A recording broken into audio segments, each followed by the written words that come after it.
Well, hello there, fabulous, and welcome back to the channel, Alyssa Simone is, where I share with you all the helpful things that I is. Mainly, I'm a budget-friendly spender, and we're going to get into some of that today, a little later on with some fashion. But also, I'm just one of those good girlfriends to keep around, you know what I'm saying? So how about we start with some chick chat?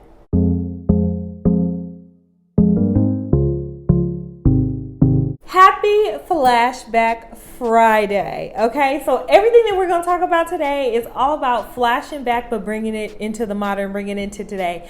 So I want to talk about some of my favorite movies ever. And so I have a few top, I'm going to share with you just a few. So one, what's your guys' like top 2 or 3 favorite movies? So mine is Pretty Woman with Julia Roberts, hands down. Like I've said on another video, I'm a love girl, so I love. Like, what's your guys' favorite genre? Honestly, if it's not like comedy or rom-com, I'm not watching it. Like action, thriller, suspense, horror, I can't get into it. I don't really like any of that stuff. So all of mine are going to be rom-coms. And Pretty Woman was my first ever favorite movie. I love it. Julia Roberts, like one of my favorite lines is, I say who? I say when? I say who? Like, that is one of my favorite lines ever. She's just like this tiny little thing just yelling, like putting her whole heart into it. I just thought it was like the cutest thing in the world. Plus the story is like, okay, the story's kind of crazy. If I'm being honest, the storyline is crazy. Have you guys seen it? If not, spoiler alert. So basically, this knows how to drive this car that this guy's having trouble driving, so she links up with him, and anyway, they start this life and they end up falling in love and all this kind of stuff. But what it takes to get there is just amazing, and I absolutely love it. So that's one. Love and Basketball, I mean, if you know me, that's what I quote from all the time. There is always a moment for a Love and Basketball line. Is it just me? Is it just me? Or like, do you guys do that too? Or like, what's your favorite line from a movie? Honestly, Love and Basketball, I can't choose. Like, there's not one of the most famous lines is one of the most toxic lines in the whole entire world. And we could do a deep dive into this movie if y'all want to, but it's like, I'll play you for what? Your heart. What? In what world is that happening, honey? It sounded so cute. It sounded cute. Just like the whole, you had me at hello. And what was that? Jerry Maguire? Anyway, that movie has lines upon lines upon lines. And one of the lines I will say that I love, I tell my sister this all the time. Out of all the girls in the world, you're the one that I know is for real. I tell my sister that all the time. And I don't know. Even though he was talking, Q was talking to Monica, I like telling my sister that. And oh my, honest guys, I can quote this movie all day, so I'm just gonna have to move on. But the next movie that I want to talk about, and I actually kind of want to talk about an experience with it, is The Wedding Planner. Do you guys remember The Wedding Planner with J-Lo? Okay, so when I tell you, I absolutely love that movie. So if you know anything about the movie, she's a wedding planner. She ends up falling in love with one of the grooms from her, she ends up falling in love with one of the grooms from one of the weddings that she's planning. However, she talks about how a little girl like dreams of that day, and she has a scene where she's playing dress up, and she's doing all this stuff that has to do with getting married one day. And so when I saw that movie, can I tell you, that made me feel so normal, because when I was younger, I literally used to like dream of this. Like, I used to be like, oh, I want my wedding to be like this. I want my wedding to be like this, that kind of thing. And so one day I was, I'm kind of a late bloomer, whatever. And so one day I'm in high school, and I was just like sketching out like outfits and stuff like that of like just big moments that you want in your life, right? And so I was sketching out like outfits for my wedding, and I showed this girl, and she was like, why are you even thinking about that? You're such a dweeb. Like, she called me a dweeb. I was like, wait, what? Like, well, now I'm like, wait, what? Who uses the word dweeb? Dweebs do. But that moment, it actually kind of shaped how I felt for a long time. And so what I mean by that is I was really ashamed to admit that I wanted to get married, because the conversation that ensued after that made me feel like that was dumb. I shouldn't want to get married. I shouldn't want to be a mom and a wife. That's not things to aspire to. So then fast forward, I'm going to college, and my friends are like, what do you want to be? What do you want to be? And I've known ever since I was younger that I wanted to be a performer. Like, I wanted to be an entertainer. I wanted to be on television. I wanted to be a singer. I wanted to be an actress. I wanted to do all those things. But those dreams were dampened too by someone in my family. And so everything that I wanted to be, it was just like someone was telling me, like, that's stupid. You don't want to be that. And so by the time I got to college, they were like, what do you want to be? And I'm like, well, eventually I want to get married and have kids, be a stay-at-home wife and mom. And I got crucified. Like, I had the guys telling me that's dumb. I need to aspire to something. I had women looking at me like I was crazy, that kind of thing. And so that just even further put the belief in my head that wanting and desiring to get married makes you weak and makes you like it's not something to aspire to in life. And so I said all that to say, because of that, I'm kind of now like even more of a late bloomer, because it wasn't until later on in life that I had to realize you really have to stop letting what people say affect you. Because me wanting to go off and do entertainment, I didn't do that because, it's not too late, and that's what I'm going to do right now. Okay. And, but I really wanted to kind of get into it when I was younger, and I had a family member kind of deter me from that. And so sometimes, you just don't believe that you can do it when someone so close to you tells you that. And then the other dreams that I had were to be a wife and a mom, and everyone around me is telling me you need to aspire to something else. And so I'm at the age that I am now, and statistically I'm like kind of past the age of marrying and getting close to when, the cutoff for having kids and things like that. And what I want to say is that when people come to tell you and to take away your dream, don't let them. Like, you really have to build your confidence up in yourself, and you have to know that if you can think it, you can be it. Like, there are people that come in your life to kind of humble you and that kind of thing, but you have to know the difference. And I did not know the difference. I do know now there are still people who tell me things about my dreams and what I want to do and what I want to be, and they still have their opinions, and I'm just going full force. So yeah, the wedding planner kind of put me in mind of that, which I know is crazy. Like, how do you get from the wedding planner to that? But you can see how that kind of, just brought me back a little. It flashed me back to that. And, I was afraid to say what I wanted. I was afraid to say that I wanted to get married. And now that I know, like, I really shouldn't have listened. One, when it comes to marriage and children, I don't care what these people try to tell you, like your career is the most important thing in your life, all that kind of stuff. At the end of your life, relationships are the most important thing in your life. I want you to know that, okay? I don't know who's watching this video. I don't know who needs to hear it. But relationships, because I have changed careers multiple times. Okay, and I've changed jobs a few times. And what has stayed with me no matter where is the relationships. I have a good core of friends that I have picked up along this journey of life, and they are the most important to me. And just getting older, when you realize how the family dynamic works, you understand that having a family is actually important. Nurturing someone to be a great citizen in your country, wherever you are, is such an honor. But then also, when you get later on in life, if you've treated them well and you've treated yourself well, you're more easy to take care of, and then they can take care of you later on in your life.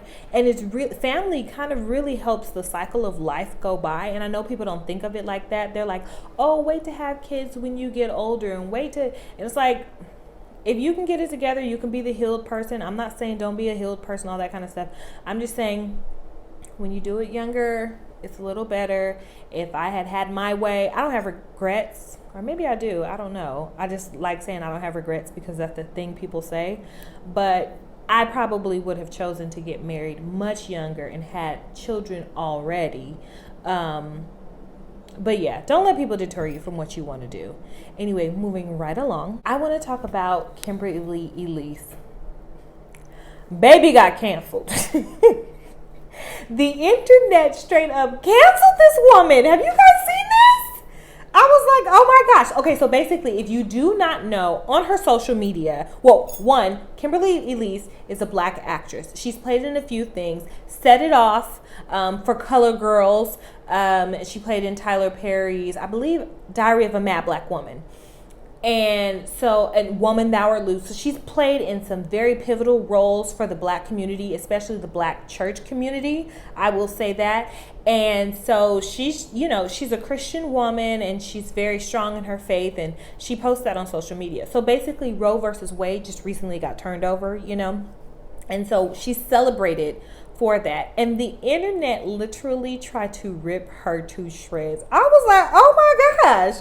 First of all, how do you guys, I don't understand when people get shocked when evangelical Christians come out with this stance. Like, it doesn't matter who they are. Like, I don't understand why the shock is still there. Like, this is something, okay, maybe these people didn't grow up in evangelical Christian homes or whatever the case may be. But that's not, like, I grew up with that kind of stuff. Like, that's not, against the norm to hear someone say that. I mean, it's against the norm now because that's not the monolith, or that's not what the mainstream thing that people want to go with. But I mean, I don't know why it's a shocker. But what I will say is that people were coming for her, but there were also some people standing up for her on social media, and they were standing up for her right to have her opinion. And I appreciated that because it's really dangerous when you tell people that they have to think like you. Why? If we all think alike, some of us ain't necessary. Like, people have to challenge you to think and grow and that kind of thing. And it's necessary to have those amongst you who may not necessarily agree and celebrate their view on something different. So I don't knock her for that. I think she should definitely have her opinion, and I don't think people should knock her for that. But I want to read one of them that I saw that was posted up on the Shade Room. Okay, this is by Jex Jazz, and she says, Kimberly Elise is entitled to her effed up opinion, but this has solidified her only acting in Z-list movies. Her and Kirk Cameron will be making the same Jesus movies that only Vacation Bible School watches for the rest of their lives. And I know, like, you might be like, oh, okay, you can't stick up for her, but you like reading her for filth at the same time. And I just want to say that as a Christian, as a believer, and as someone who wants to go into entertainment, I'm not this lady, but this is kind of trash thinking. I hate that. So a girlfriend and I were talking the other day, and we were talking about how both of us, we wanted to be, or we still want to be, I'm going to be an actress. And we've had to put in mind, okay, well, we don't want to compromise on any type of messaging in a movie that we want to be in. We don't want to compromise in our personal convictions or our religious convictions that have to do with what we will and will not do, right? And so I remember telling her, like, oh, if I'm only in independent films, or if I work on Hallmark and that's it, which Hallmark is bomb. Like, love Hallmark. Absolutely love it. I'm here for it. But like, if I only work on that network because they do a lot of just good, clean, TV, then I'll take that. And so we were talking the other day, and it's like, why is it that there can't be an A-list open Christian celebrity? Like, why do celebrities always, Christians, if they're celebrities, always have to get bashed for their beliefs, as if there's no other belief systems who think the same things? It's it's just totally bizarre. And so one of my girlfriends, she was talking about this. She was in a Bible study, and she told them like what she wanted to do. She knows she wanted to be in the entertainment industry. And so a guy told her, I don't think that, you know what I'm saying, God would want you there and that kind of thing. And it's just like, I don't get that either. So it's like people who are Christians who want to be entertainers, that's just in us. Like, expression, things like that is just in us. We get it from both sides. Like, we get the pressure like, oh, you're not going to be able to be A-list, you're not going to be able to be mainstream, you're going to have to be in this cookie cutter boat. And then we get it from other people, well, if you're not using your gifts for the Lord, then you're sinning. And it's just like, that's just not true. These are just fallacies. So I don't know if anyone out there, and you feel me on that, or maybe the type of industry that you want to go into, you feel like, man, I have to compromise in order to be A-list, in order to be excellent in this, or you feel like my community is not going to back me up if I do go into something. I just want to let you know I feel you, and we can definitely start a conversation around that. I would love to. My thoughts on it are, God gave me talents. I belong there. I'm going to take my talents as far as I can. And again, I'm not going to let this, the whole, I guess the theme today is just stop letting people tell you what to do. It's like, if God put something down on the inside of you, who are you to tell the Almighty God, no, I'm actually not worthy of this? Who are you to listen to creation over the Creator? Like, it's time out for that. It's really time to do what you want, do what God called you to do, and not do what you want as in negate what God said for your life, but like do what's in your spirit to do. Like, really do that. Really follow your dreams. What Beyonce say? Quit your job. I'm just kidding. I ain't telling nobody. I ain't telling nobody to quit their job. But speaking of quitting their job, have you guys heard of that man? Let me see. What is his name? Kevin Ford, the 54-year-old who worked for Burger King for 27 years and never missed a day of work. Talk about someone who needs to quit their job. No, he don't need to quit his job. But I will say, I think it was awesome that he has that kind of tenacity, that you never miss a day of work. My father is kind of like that. My father, like, he kind of instilled that into me. To this day, I do not like taking off of work. Like, you have to know if I take off of work for you, I love you, because I don't take off work for me. I was planning a huge birthday party at like 7 o'clock at night, and I still went to my job and I worked until 5 o'clock. And then when I was done, I went and got my nails and hair done and showed up at my birthday party. So it's like, I don't take off of work for anybody. Are you guys like that? Do you have that kind of work ethic? Or are you like, honey, these PTO days, they stand for prepare the others because I'm gone? But anyway, so this man, I used to work at Burger King as well. And so that's what made me think about this. I just wanted to kind of shout him out. But this was his appreciation. Let me read this to you. They gave him a chocolate cake, a plastic bag, like a hard type of plastic bag, not just like a regular grocery store bag, a lanyard, 2 pens, a couple of keychains, 2 lifesavers, a Starbucks cup, and are you ready? This was the kicker right here. 1 movie ticket. Now, I don't know if he only showed 1 movie ticket and they gave him more than 1, but I'm like, you can't even give him 2 so he can go with somebody? Like, you wouldn't even... I thought that was so shady. Y'all go look at that clip. The Shade Room posted it. So go look at that clip if you can see it. I'm just like, really? Y'all just gonna give this man 1? That's it? I thought that was crazy. But I love how social media came up behind him. If y'all saw that, social media raised up $200,000 for this man. And I think he deserves every last bit of that $200,000 because he just does. He has such a grateful heart. He's worked somewhere for the past 27 years. I'm sure he was a hard worker. They recognized him. They did what they did. Corporate needs to come and do something. I don't know. I feel like I'm so glad that man was grateful because they literally didn't have to give him anything. But I also feel like give honor when honor is due. And corporate probably needs to come in and, do something for that man, because the rest of the world is side-eyeing Burger King right now. Like, what y'all doing?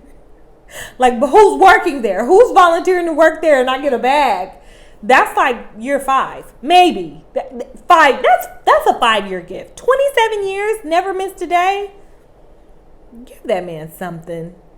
Also wanted to circle back on the last video. I talked about the same water that hardens the egg, softens the potato, and brings the aroma out the coffee bean.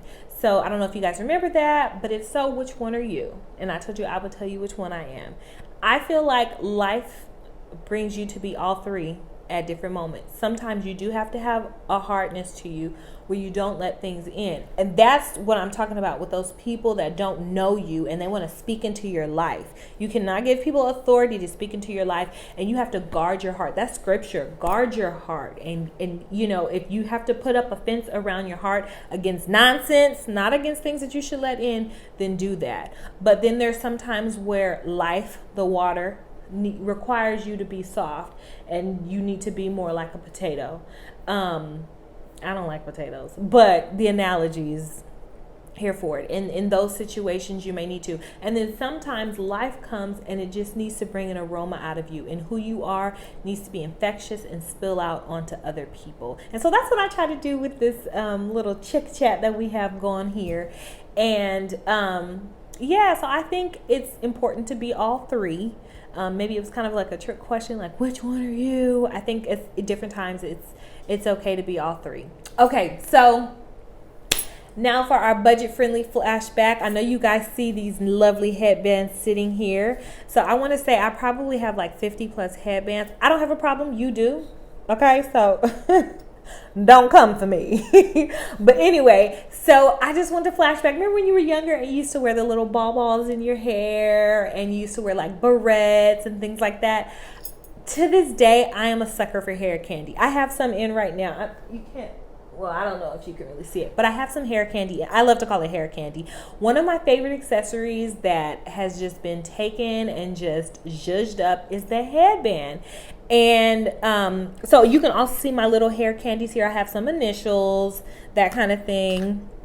And then I have some soft ones, and I always get them on a budget. So I want to say I got these from Forever 21 on discount. They were only $1. So always hit up Forever 21. Always go to their sale section because they have the cutest accessories.